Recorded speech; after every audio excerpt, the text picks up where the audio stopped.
ओ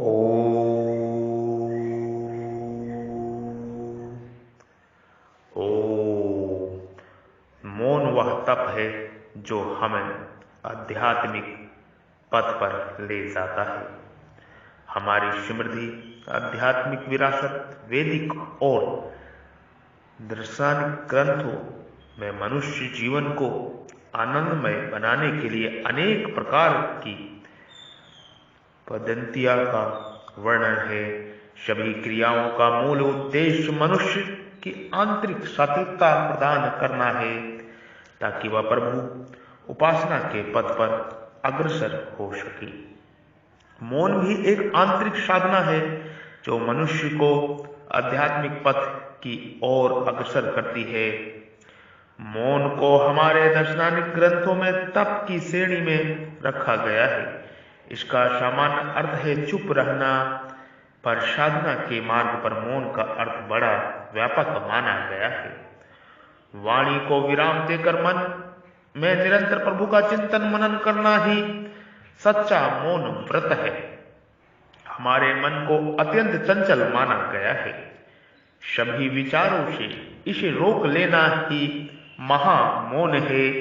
सिर्फ चुप रहना और मन से विषय वासना का चिंतन करते रहना मौन नहीं है, यह दिखावा है, आडंबर है। इस मौन से कोई सिद्धि प्राप्त नहीं होती। ऐसे मनुष्य के संदर्भ में गीता के 3 अध्याय में योगेश्वर ने स्पष्ट कहा है कि ऐसे लोग मिथ्याचारी हैं। मनुष्य के मन में निरंतर वृत्तियां का झंझावत चलता रहता है। मन का वृत्ति शून्य होना ही यथार्थ मौन का लक्षण है। हठ योग में इसी को उन्मादी भाव कहते हैं।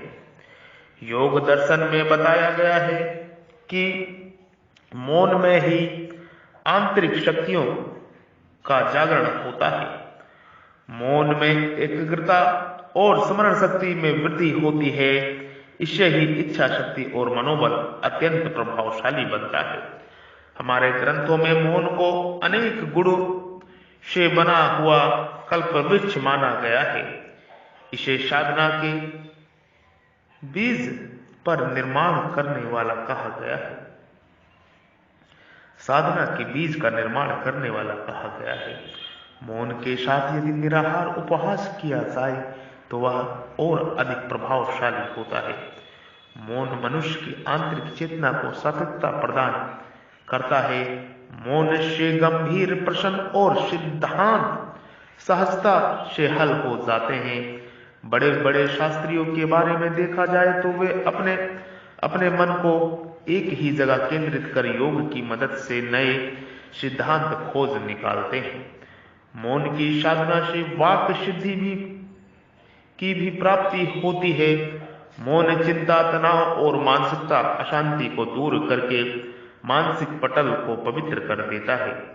योगेश्वर श्री कृष्ण के भी मौन की महिमा बताते हुए गीता के 10वें अध्याय में स्वयं कहा है कि मौन मेरा प्रत्यक्ष ईश्वरीय रूप है। मौन मेरा प्रत्यक्ष ईश्वरीय रूप है। गीता के 17वें अध्याय में भी मौन को मानसिक तप कहा गया है, यानी मौन मन के माध्यम से किया जाने वाला पुरुषार्थ है।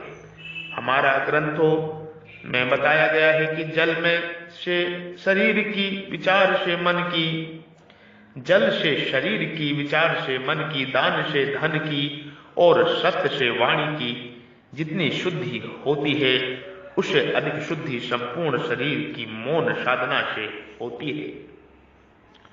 हमारे ग्रंथों में बताया गया है कि जल से शरीर की शुद्धि होती है, विचार से मन की, दान से धन की और सत्य से वाणी की जितनी शुद्धि होती है इससे अधिक शुद्धि संपूर्ण शरीर की मौन साधना से होती है।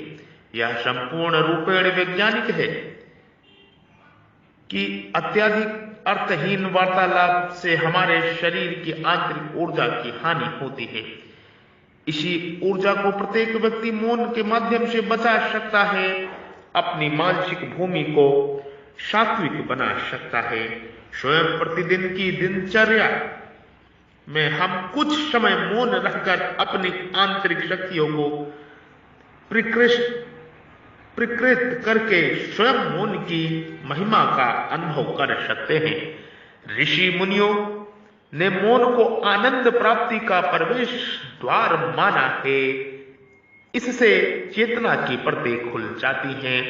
इससे साधक ध्यान की प्रकाष्ठा को प्राप्त करता है। मौन सर्वश्रेष्ठ है। मौन सर्वश्रेष्ठ तप है। मौन सर्वश्रेष्ठ तप है। जल से शरीर की शुद्धि होती है। विचार से मन की, दान से धन की शुद्धि होती है। जो दान करता है उसके धन की शुद्धि होती है। दान से धन की और सत्य से वाणी की जितनी शुद्धि होती है उससे अधिक शुद्धि संपूर्ण शरीर को मौन करने से होती है। ये मौन का महत्व एक कल्प वृक्ष है। साधना में करने के लिए, प्रभु दर्शन के लिए मौन अति आवश्यक है, परम आवश्यक है। मौन परम आवश्यक है प्रभु दर्शन के लिए। प्रभु दर्शन के लिए मौन अत्यंत ही आवश्यक है। विनयशील पुरुष के धन के समान इस पुरुष का जो कि जितेंद्रिय बनता है, उस जितेंद्रिय पुरुष का अंश अब निश्चय से उद्रिक्त होता चलता है। इसका अंश बढ़ता ही जाता है। पिता की संपत्ति में भाग को अंश कहते हैं। प्रभु पिता हैं, उनकी संपत्ति। प्रभु कौन है? परमेश्वर कौन है? प्रभु पिता है, परमेश्वर पिता है, भगवान पिता है। इस सत्य को मानिए। ईश्वर परमेश्वर प्रभु पिता है, उनकी संपत्ति में इस जितेंद्रिय पुरुष का भाग बढ़ता ही जाता है। अर्थात इसका जीवन अधिक और अधिक दिव्य होता चलता है। जो जितेंद्रियता द्वारा सोम रक्षण करता हुआ प्रशस्त इंद्रिय वाला बनता है, उस प्रशस्त इंद्रिय वाले पुरुष को शत्रु हिंसित नहीं करते। यह रोग व वासना रूप शत्रुओं का शिकार नहीं होता। वे प्रभु इस सोम रक्षक पुरुष में बल की स्थापना करते हैं। जो जितेंद्रिय बनता है उसमें प्रभु की दिव्यता का अंश बढ़ता जाता है। जो प्रशस्त इंद्रिय शव वाला बनता है उसे रोग व वासनाएं हिंसित नहीं कर पाती। सोम रक्षक पुरुष में बल का वर्धन होता है। वेद ज्ञान के अनुसार कर्म करने पर जीवन का बड़ा सुंदर निर्माण होता है। प्रभु स्मरण पूर्वक कर्म करने पर हमारा जीवन वर्तमय बना रहता है और हम संसार के विषयों में फंसते नहीं हैं। प्रभु में निवास करने वाला अथवा सोम का रक्षण करता हुआ यह सुत कक्ष बनता है। सुत को ही सोम को ही यह अपनी शरण बनाता है। सुकक्ष सुतकक्ष ही ऋषि है। ये ब्रह्मवाणी है। प्रभु स्मरण पूर्वक कर्म करते हुए हम वीर शूर व स्थिर बने। हम अपने मनों को न्यूनताओं में से रहित न कर पाए।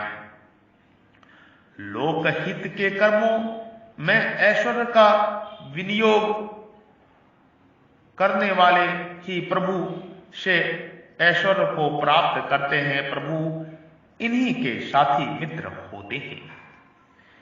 शक्तियों का रक्षण करते हुए हम प्रभु जैसा बनने का प्रयत्न करें। आलस्य शून्य हो, इंद्रियों को प्रशस्त बनने वाले सोम का रक्षण करें। हम सोम का रक्षण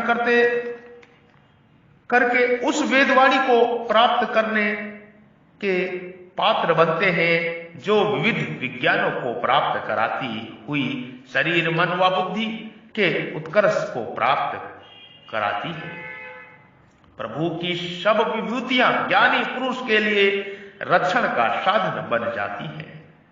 हम प्रभु से रचित कामनीय पदार्थों को देखते हुए प्रभु का स्तवन करें, प्रभु के शंसनीय कर्मों का ऊंचे से गायन करें। इस प्रकार वासनाओं से अनाकृत होते हुए सदा सोम का रक्षण कर पाएं। इस सोम रक्षण से हमारी ज्ञानेन्द्रिया व कर्मेंद्रिया सदा उत्तम कर्मों में ही निवृत्त होंगी। हम गोसुक्ति व अश्वसुक्ति बनेंगे। हम गोसुक्ति या अश्वसुक्ति बनेंगे। प्रभु के उपासन से वासना विनाश के द्वारा सोम रक्षण होकर हमें उल्लास प्राप्त होता है, जो हमें शक्तिशाली बनाकर संग्राम में विजयी करता है, प्रकाश को प्राप्त करता है और इंद्रियों की श्री को बढ़ाता है। हम गतिशील व विचारशील बनकर सोम का रक्षण करें। यह सुरक्षित सोम वृद्धि व आनंद का कारण बनेगा।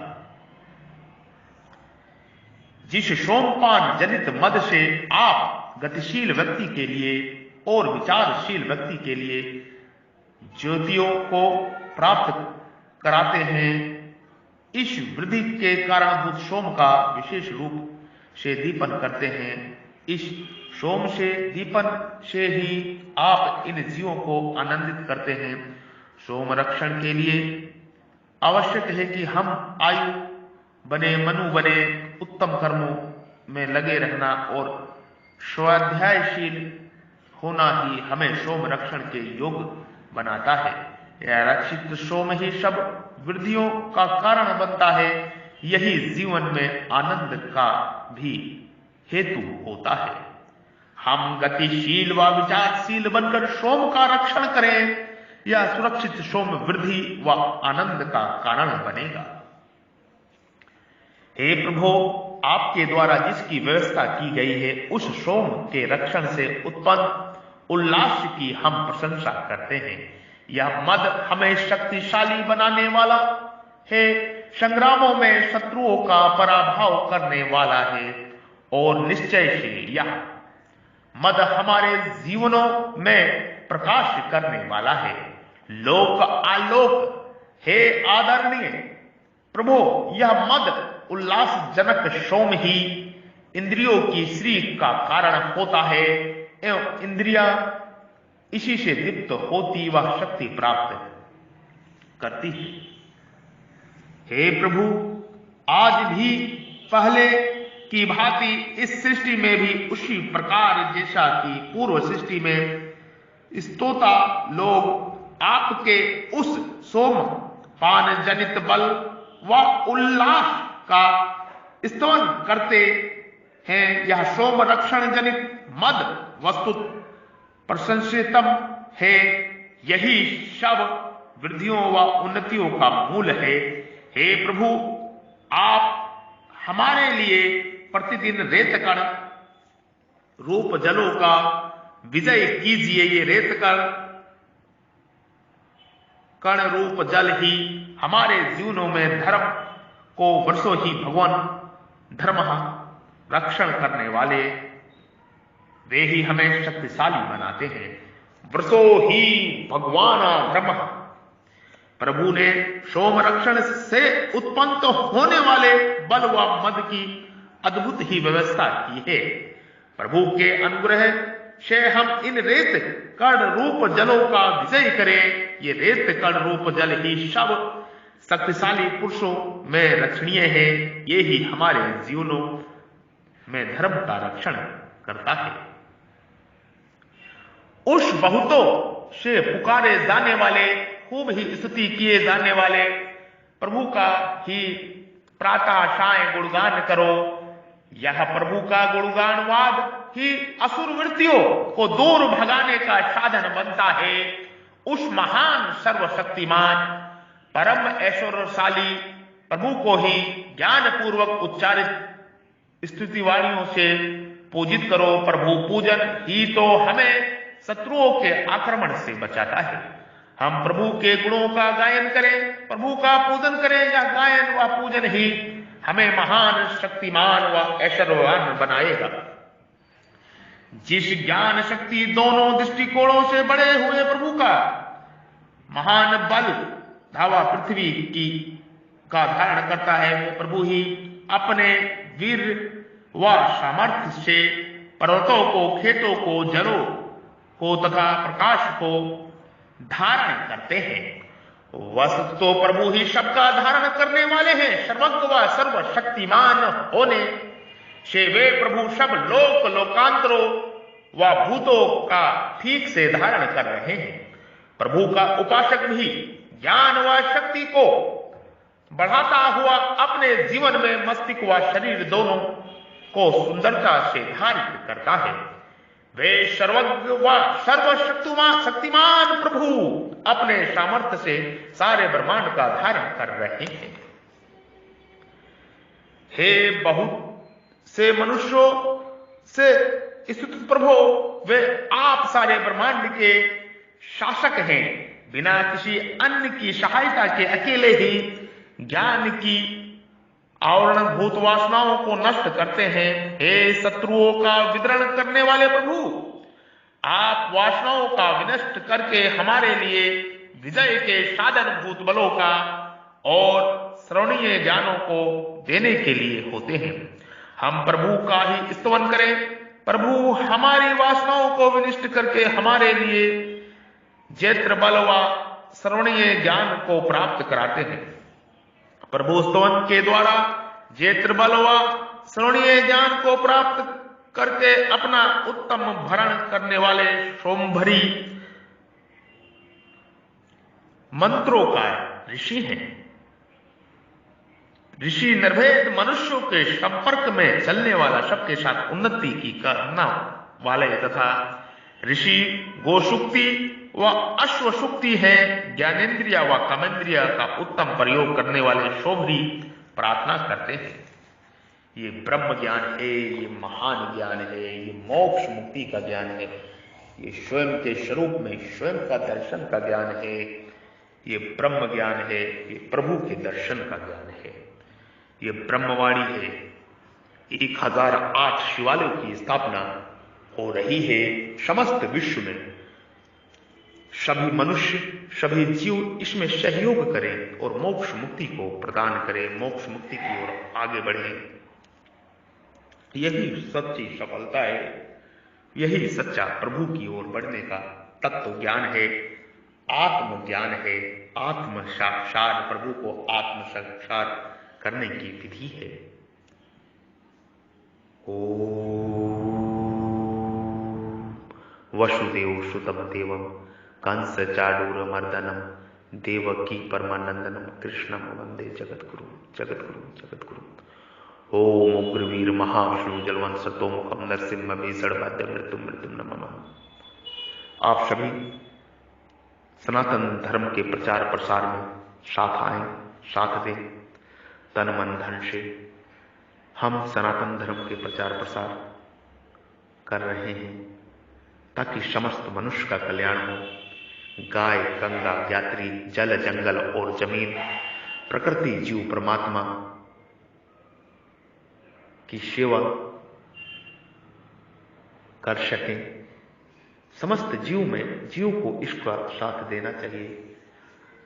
जो धन से मदद करना चाहे वो धन से करे, जो तन से मन से करना चाहे वो मन से करे। कोई भी संगठन विस्तार के लिए धन की आवश्यकता होती है और आज प्रभु के ज्ञान के प्रचार और प्रसार के लिए, इन वेद वाणियों को प्रचार प्रसार के लिए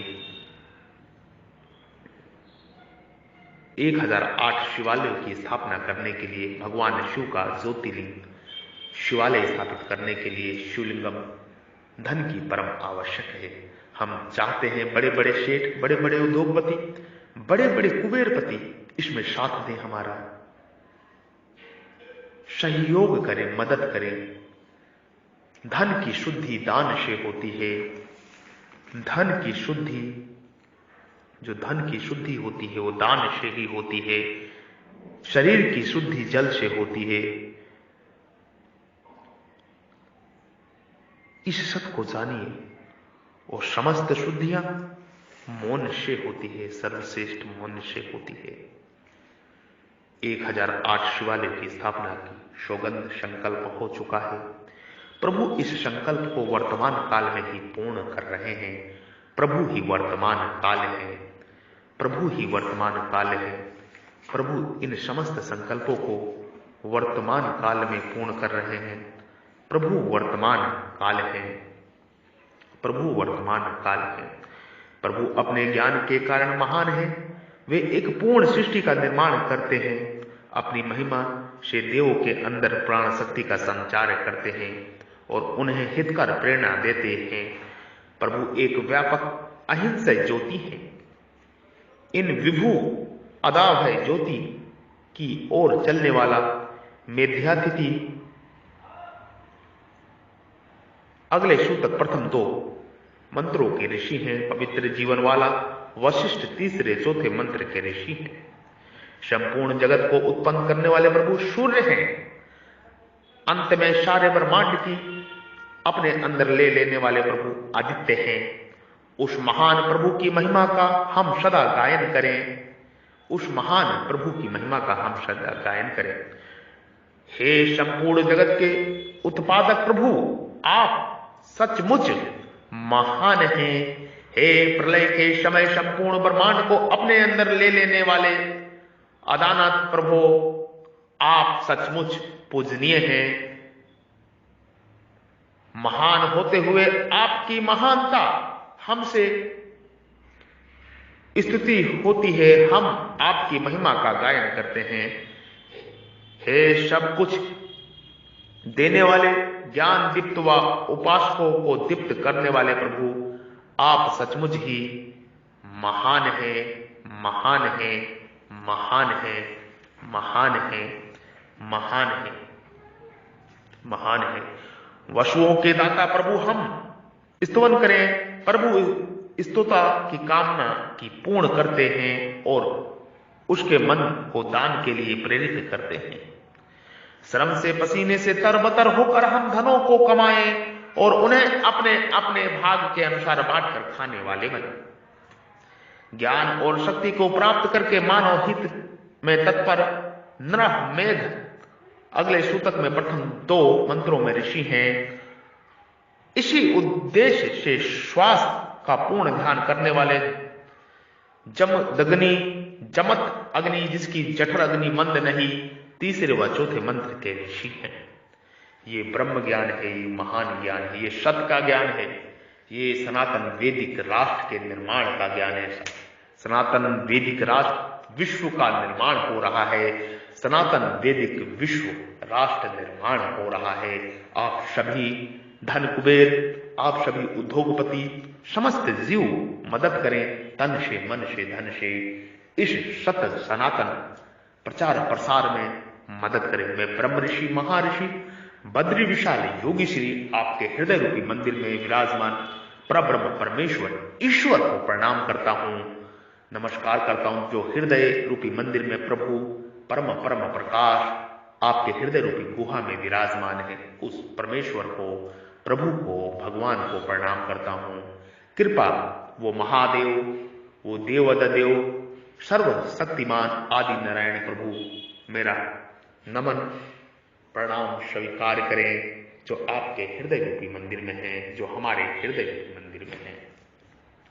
मैं ब्रह्म ऋषि, महर्षि बद्री विशाल योगी श्री सनातन धर्म का प्रचार और प्रसार के लिए ये वाणी इस ब्रह्मांड में वैखरी वाणी, पश्चंती वाणी, मध्यमा वाणी और परावाणी से प्रसारित कर रहा हूं, हृदय से प्रसारित कर रहा हूं। इस वाणी को बार बार सुने और शेयर करें, ताकि समस्त विश्व में शांति हो, विश्व कल्याण हो, जन कल्याण हो, लोक हित हो, लोक कल्याण हो, परोपकार और परमार्थ परमा हो, समस्त को सुखी हो, आप इंद्र बने। मैं आप सभी का आह्वान करता हूं, इस धर्म के सत समागम में, कीर्तन में आप सभी साथ आए, इसमें सहयोग करें, मदद करें। पुनः आप सभी को नमस्कार, नमस्कार, नमस्कार। दोनों हाथ जोड़ के आपके हृदय रूपी मंदिर में विराजमान प्रभु को नमस्कार, नमस्कार, नमस्कार। ओम तत्सत, ओम तत्सत, ओम तत्सत। स्वयं के स्वरूप में स्वयं का दर्शन, यही ब्रह्म ज्ञान है, यही आत्म साक्षात है, सत ज्ञान है।